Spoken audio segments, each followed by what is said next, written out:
할렐루야.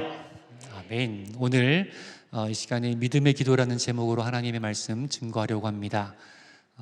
은혜를 사모하고 또 기도하기 위해 이 자리에 함께 하신 우리 모든 성도님들에게 주님 주시는 또 위로와 소망과 은혜가 충만하시기를 축복합니다. 오늘 본문에서 예수님께서는 이 기도와 관련된 아주 중요한 가르침을 우리에게 주고 있습니다.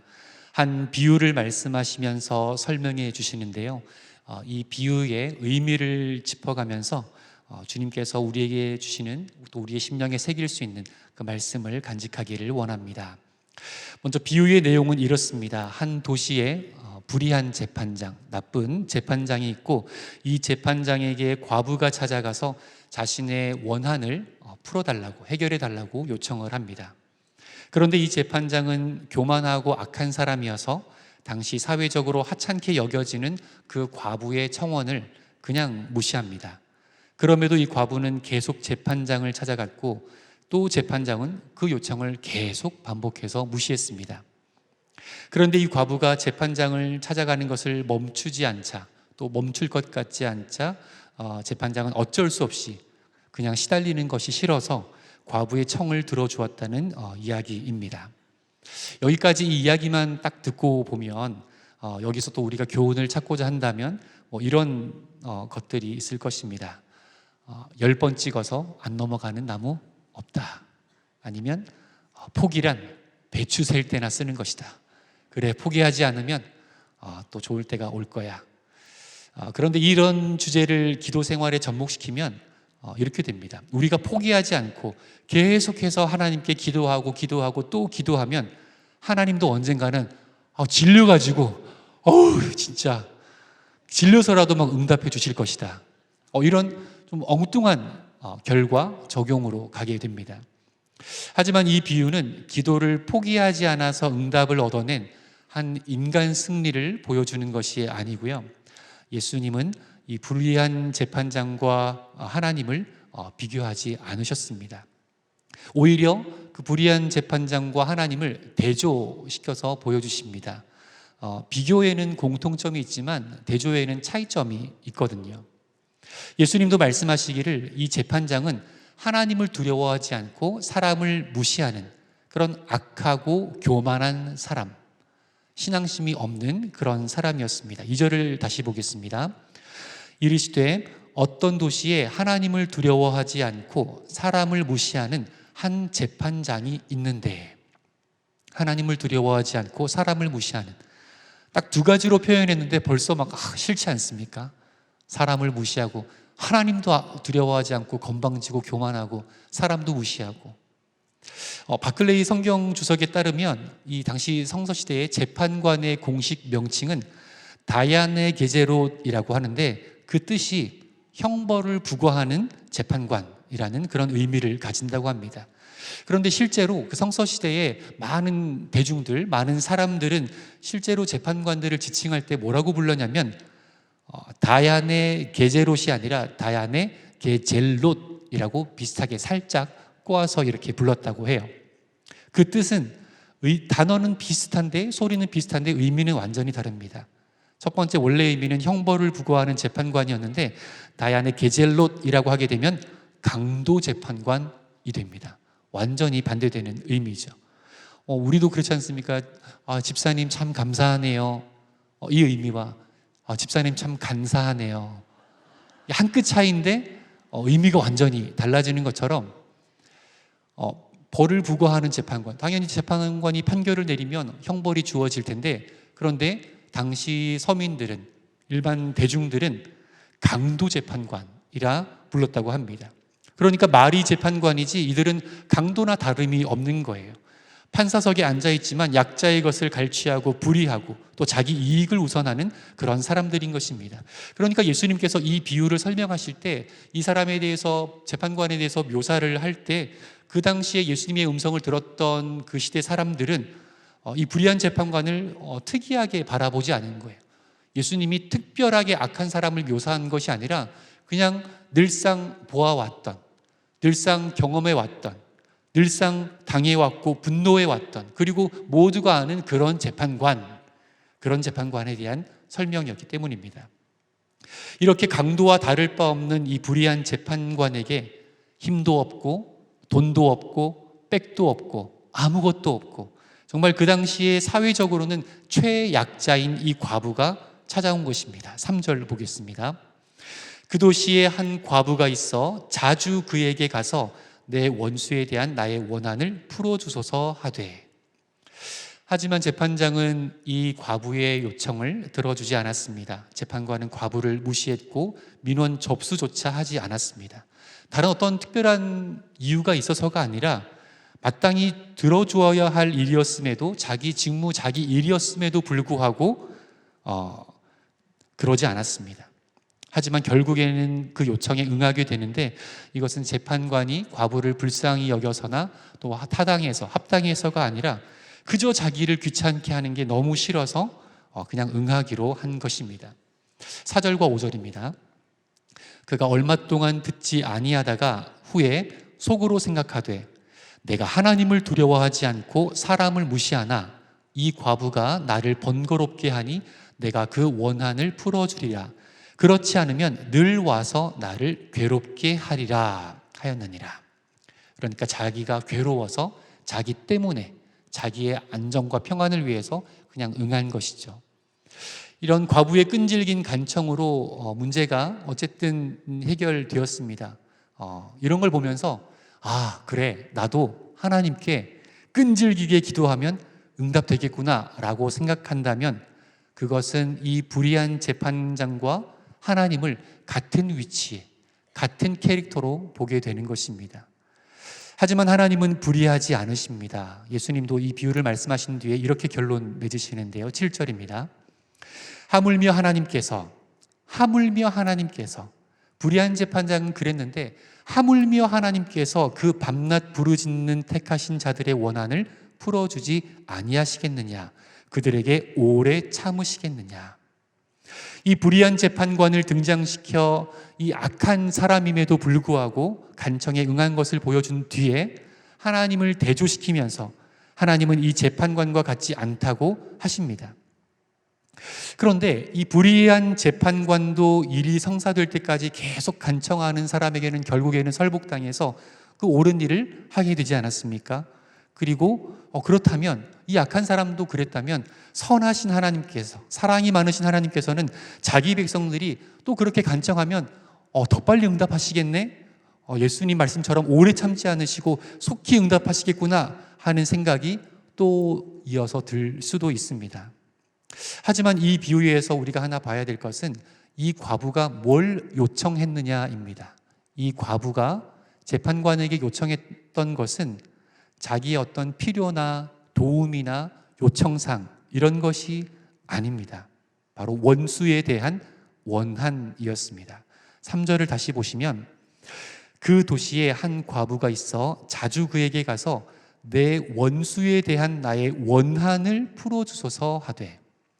과부니까 그 당시적으로는 굉장히 가난하고 힘든 형편이었을 것입니다. 그러면 저 좀 구제해 주세요. 복지 좀 챙겨주세요. 이런 거 좀 도와주세요. 할 법도 한데 이 여인이 구했던 것은, 반복해서 원했던 것은, 다른 말로 바꿔 말하면 반복해서 기도하고 요청했던 것은 자기 원수에 대한 원한을 풀어달라는 것입니다. 이 원한이라는 말을 영어 성경에서는 전부 다 여러 성경 봤더니 다 justice라고 번역이 되어 있습니다. 이 원수에 대한 원한을 풀어달라는 말은 불의에 대한 복수, 정의의 회복입니다. 이 내용을, 이 원한이라는 표현을 좀 더 잘 이해하려면 예수님께서 왜 이 비유를 하시고 이런 기도에 대한 말씀을 하셨는지에 대한 그 정황을 좀 보면 좋겠는데요. 예수님께서 이 비유의 말씀을 하시기 전에 이 전장인 누가복음 17장 22절부터의 내용을 보면 예수님께서는 제자들에게 이 세상의 종말에 대한 말씀을 하십니다. 인자가 임할 때, 다시 올 때에 나타날 징조가 어떠할지, 그것은 마치 노아의 때와 같고 롯의 때와 같다 하십니다. 성경에서만 들었던, 신앙의 선조들에게만 들었던 그 무시무시했던 노아의 때, 불과 유황이 쏟아졌던 롯의 때, 그때와 같이 무서운 하나님의 진노가 임할 것이라 이 말씀을 예수님이 하신 거예요. 그러면서 또 설명합니다. 밤에 둘이 한 자리에 누워서 잠을 자게 되면 한 사람은 데려감을 당하고 한 사람은 그대로 남고, 또 누구는 데려가고 누구는 버려둠을 당하고, 또 일을 하다가도 한 사람은 그 순간에 데려감을 당하고 한 사람은 또 남고, 이런 또 이해가 어려운 말씀들을 하십니다. 그러니까 예수님께서 제자들에게 마지막 때에 번개가 치듯이 인자가 임할 것이고, 노아의 때, 롯의 그 심판의 무시무시한 때가 와 같을 것이고, 사람들이 데려감을 당하고 누구는 버려짐을 당하고, 이런 얘기를 하니까 제자들은 당연히 불안과 두려움을 느낄 수밖에 없었을 것입니다. 그러니까 그런 제자들에게, 종말의 메시지를 들었던 그 불안해하고 두려워하는 제자들에게 예수님께서 말씀하십니다. 1절입니다. 예수께서 그들에게 항상 기도하고 낙심하지 말아야 할 것을 비유로 말씀하여. 예수께서 그들에게 항상 기도하고 낙심하지 말아야 할 것을 비유로 말씀하여. 예수님은 제자들에게 첫째 항상 기도하라는 것, 또 하나 낙심하지 말아야 할 것을 말씀하셨습니다. 왜 낙심하지 말아야 할 것을 말씀하셨냐면 상황을 보니 낙심이 되기 때문에 그래요. 낙심이 되니까 낙심하지 말라는 거죠. 예수님이 부활하시고 나타나셔서 제자들에게 평안이 있을지어다 그러잖아요. 왜 그러셨어요? 불안해하니까, 평안이 없으니까. 안심하라. 왜요? 불안해하니까. 낙심하지 마라. 왜? 낙심할 상황과 조건과 여건들이 쭉 펼쳐질 것이기 때문에. 하나님의 뜻에 순종하며 세상과 구별되어 살아가야 하는 인생이, 우리의 앞날이 인간적으로 볼 때는 그것이 낙심될 수밖에 없기 때문에 우리 주님께서 낙심하지 말기를 말씀하시는 겁니다. 세상 사람들이 먹고 마시고 장가들고 시집갈 때에 하나님의 사람들은 구원의 방주를 지어야 했습니다. 노아의 8 식구죠. 세상에 좋은 것 다 뒤로 하고 자기 인생 다 내려놓고 힘든 길을 걸어갔습니다. 하지만 세상 사람들의 조롱과 비웃음 속에서도 그들은 하나님의 부르심에 순종했고 결국 구원을 받았습니다. 롯의 때를 볼까요? 풍요로운 소돔이었습니다. 모든 것이 다 있어서 모두가 다 그 도시에 살고 싶어 했습니다. 그 도시가 좋다고 생각했고 그 도시를 떠나고 싶어 하지 않았습니다. 하지만 하나님의 사람은 그 소돔을 등지고 돌아서야만 했습니다. 소돔을 떠나는 그들을 사람들은 조롱하고 비웃었지만 롯은 순종하여 떠났고 결국 구원을 얻었습니다. 예수님을 믿고 따르는 저와 여러분, 우리 모두의 인생도 결코 쉬운 길은 아닐 것입니다. 그리스도의 제자가 되어 예수님의 말씀을 따라 살고자 할 때에 참된 주님의 제자들은 예수님의 이름으로 말미암아 다른 사람들에게 미움을 받는다고 주님 말씀하셨습니다. 핍박을 받는다고 말씀하셨습니다. 조롱을 당한다고 말씀하셨습니다. 세상의 좋은 것들을 다 버리고 구별되고 거룩한 삶을 살아야 합니다. 내 육신을 기쁘게 하는 삶이 아니라 성령님이 감동하시고 인도하시는 대로, 힘들어 보이는데 나한테 손해인 것 같은데, 아플 것 같은데, 고통스러울 것 같은데, 괴로울 것 같은데, 그럼에도 내 육신이 기쁜 길이 아니라 성령님이 이끄시는 대로 그렇게 걸어가야 하는 길이 바로 저와 여러분이 걸어가야 할 길인 것이죠. 이렇게 좁은 길을 걸어가야 하기에 우리는 세상의 조롱과 위협에 또 자주 낙심하게 될 것입니다. 그 핍박 앞에 두려움을 느끼게 될 것이고, 그 공격 앞에 또 좁은 길 앞에 주저앉고 낙심하게 되기도 합니다. 비록 우리의 상황이 불의한 재판장 앞에서의 과부와 같이 무력하게 느껴지고 암담한 상황처럼 느껴져서 힘이 빠진다 하여도 우리는 낙심하지 말고 기도에 힘써야 합니다. 낙심하지 말고 기도에 힘써야 합니다. 우리의 영원한 재판장이신 하나님께서는 하나님의 자녀들을 반드시 붙드시고 도우시며 주님의 때에 가장 높이실 것이기 때문입니다. 낙심하지 않고 언제나 기도의 자리에 있는 자들을 하나님께서 도우실 것입니다. 불의한 사회와 불의한 사람이 득세하는 그런 세상 속에서 위축되지 말고, 낙심하지 말고, 체념하지 말고, 포기하지 말고 하나님의 나라와 그 의를 위하여 항상 기도에 힘쓰는 우리 모두가 되기를 소망합니다. 하나님 나라는 반드시 임할 것이고 하나님의 뜻은 반드시 실현될 것입니다. 이러한 하나님의 부르심을 따름에 있어 우리에게 정말 필요한 것이 있어요. 이게 말이 쉽지, 말이 낙심하지 말고 기도하는 것이 말이 쉽지, 정말 쉬운 길입니까? 상황은 그렇지 않은데, 바로 믿음의 선진들처럼 낙심하지 않고 기도로 승리하기 필요한 것은 바로 믿음입니다. 오늘 주님이 그 믿음을 말씀하셔요. 8절을 보겠습니다. 우리 함께 읽어보겠습니다. 내가 너희에게 이르노니 속히 그 원한을 풀어주시리라. 그러나 인자가 올 때에 세상에서 믿음을 보겠느냐 하시니라. 아멘. 인자가 올 때에 세상에서 믿음을 보겠느냐, 믿음이 있겠느냐는 거예요. 야, 정말 너희가 낙심하지 말고 기도로 버텨야 되는데 그렇게 할 만한 믿음 있는 사람이 있겠느냐? 쉽지 않다는 거예요. 낙심하지 않고 기도하기 위해서는 믿음이 있어야 한다는 거예요. 의지로 되는 것이 아니라, 내 경험으로 되는 것이 아니라, 체력으로 되는 것이 아니라 믿음이 있어야 낙심하지 않고 기도할 수 있다는 것입니다. 예수님께서 비유를 통해 전하고자 했던 메시지는 제자들이 항상 기도하고 낙심하지 않는 것, 이것이에요. 그러나 그렇게 승리할 수 있는 사람은, 그렇게 낙심하지 않고 기도할 수 있는 사람은 바로 믿음이 있는 사람, 믿음의 기도를 드리는 사람입니다. 믿음으로 인내하고 믿음으로 간구하는 성도의 기도를 우리 하나님께서는 들으실 것입니다. 들을 뿐만 아니라 속히 그 원한을 풀어주실 것입니다. 하나님의 정의를 선포하고 하나님의 나라가 세워지고 하나님의 자녀들을 높이실 것입니다. 갈멜산의 엘리야를 한번 생각해 보십시오. 850대 1, 850대 1로 전쟁 싸움을 해야 됩니다.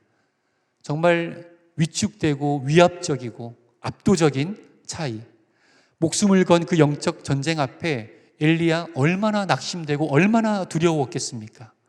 그런데 이 믿음의 사람은 낙심하지 않았습니다. 오히려 더 자신감 넘치는 모습을 보여줘요. 오히려 850명들을 조롱해요. 너희 신이 잠들었나 보다. 너희 신을 깨워봐라. 더 열심히 해봐라. 오히려 조롱을 해요.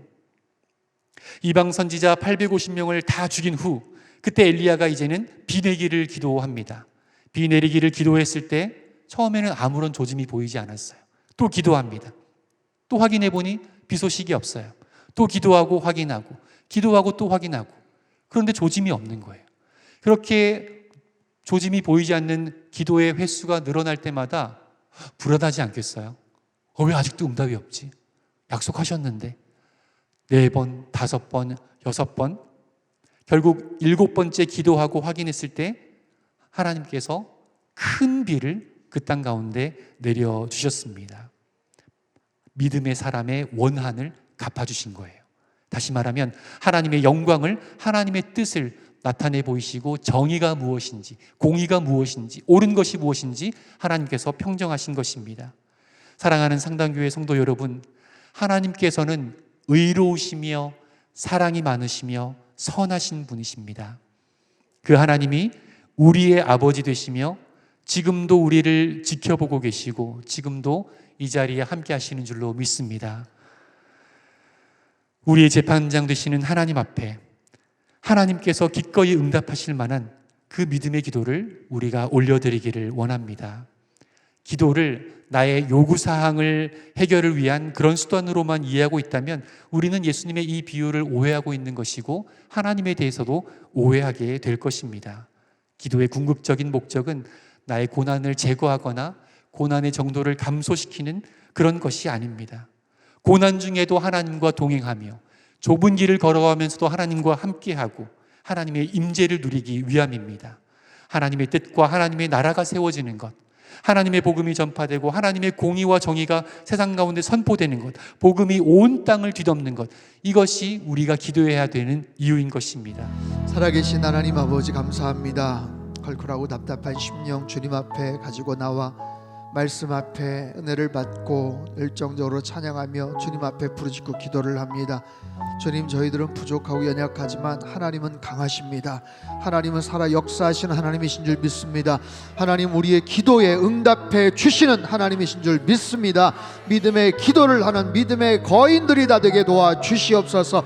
하나님, 믿음의 지평만큼 하나님 우리의 삶의 영역과 하나님 우리의 모든 사역의 영역도 넓혀질 줄 믿사오니 주님 함께하여 하여 주시옵소서. 하나님 나라 민족을 위해서 기도하였습니다. 주님 이 땅 가운데 함께하여 주시옵소서.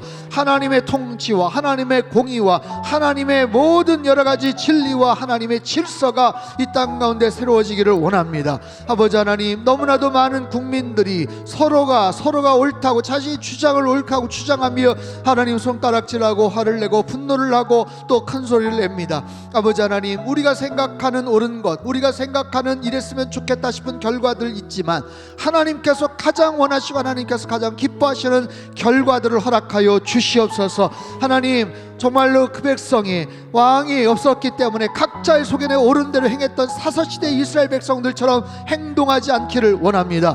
주님, 참으로 갑작스러운 산불로 인해서 거처를 잃어버리고 가족들을 희생하고 하나님 오도가도 돌아갈 곳이 없는 참으로 이 많은 이재민들과 불쌍히 여김당하는 강도당한 것 같은 10년 가운데 있는 하나님 많은 백성들을 불쌍히 여겨 주시옵소서. 저들의 모든 삶을 주님께서 위로하여 주시고 온 국민들이 함께 힘을 합쳐서 돌봐주며 다시 지원이 다시 회복이 되고 그 거처가 다시 마련이 될 수 있도록 주님이 끌어주시고 역사하여 주시옵소서.